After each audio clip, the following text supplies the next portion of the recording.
Assalamualaikum warahmatullahi wabarakatuh. Perkenalkan, nama saya Dea Safira, semester 2, kelas A. Di sini saya akan menjelaskan sedikit tentang fiber optik. Fiber optik sebuah bidang telekomunikasi yang digunakan untuk mengirim informasi melalui perantara cahaya.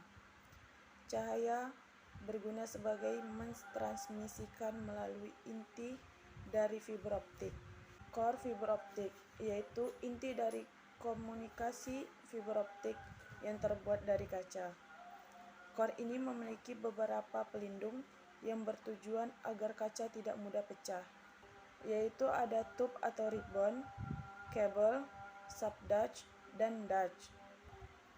Yang pertama, tube atau ribbon, yaitu pelindung yang dimana dapat dimasukkan atau disusun sejajar sehingga diisi oleh banyak core dalam fiber optik. 2. Kabel, kumpulan tube yang berisi 6 atau 12 tube. Kabel ini bisa ditanam langsung di udara dan di bawah laut. Lapisan paling luar biasa disebut dengan jaket yang terbuat dari polietilen. Di dalamnya lagi ada yang namanya strake, member yang berguna sebagai pengaman. Pemasangan kabel berdasarkan tempat pemasangannya. Pertama, kabel yang ditanam langsung di tanah. Yang kedua, kabel fiber optik di udara. Pemasangan kabel terdapat dua jenis, yaitu jaket nyambung dengan kabel penggantungnya, dan ada yang tidak tersambung sehingga digunakan besi atau kawat sebagai penyambungnya. Ketiga, kabel fiber optik di laut. Kabel ini awalnya tersambung dengan terminal satu yang terhubung dengan terminal lainnya, sehingga disebut point to point. Untuk kabel yang digunakan di dalam laut ini terbuat dari besi. 3.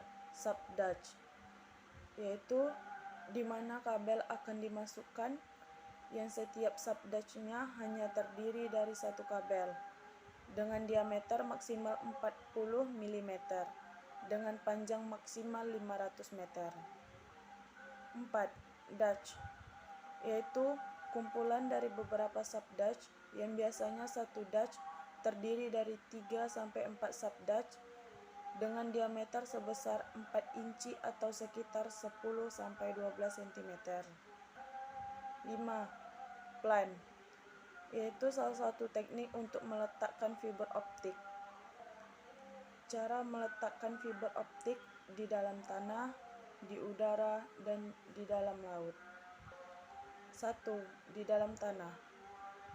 Untuk memasang fiber optik ini biasanya dibutuhkan kedalaman 1,5 meter dari jalan untuk pejalan kaki. Di atas fiber optik terdapat warning tab yang berguna sebagai petanda ada kabel fiber optik di bawahnya. 2. Di udara. Digunakan sebagai akses rumah ke rumah. Pada pemasangan fiber optik pada tiang-tiang terdapat gulungan besi.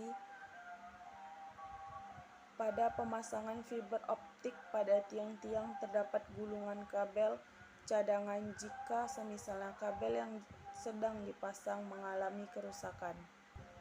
3. Di laut. Pada kabel stasiun terdapat perangkat yang sedang aktif yang berguna sebagai sumber kabel fiber optik. Terdapat simbol repeater yang memiliki panjang 3 meter yang harus diberi daya oleh kabel-kabel di laut. Proses pemasangan kabel di bawah laut dimulai dari lokasi titik pusat pemasangan atau kabel landing station. Letak kabel landing station harus ditentukan dengan seksama dengan syarat yaitu: pertama, lalu lintas laut yang minim untuk menghindari kerusakan kabel karena terkena jangkar atau pukat. Kedua, memiliki pantai yang landai dan berpasir agar kabel dapat ditanam dengan baik untuk memiliki pantai yang landai dan berpasir. Agar kabel dapat ditanam dengan baik untuk meminimalkan potensi rusak. 3. Tanpa arus laut yang kuat sehingga tidak membongkar kabel yang terkubur sehingga tidak berpindah tempat. Sekian materi tentang fiber optik yang dapat saya jelaskan.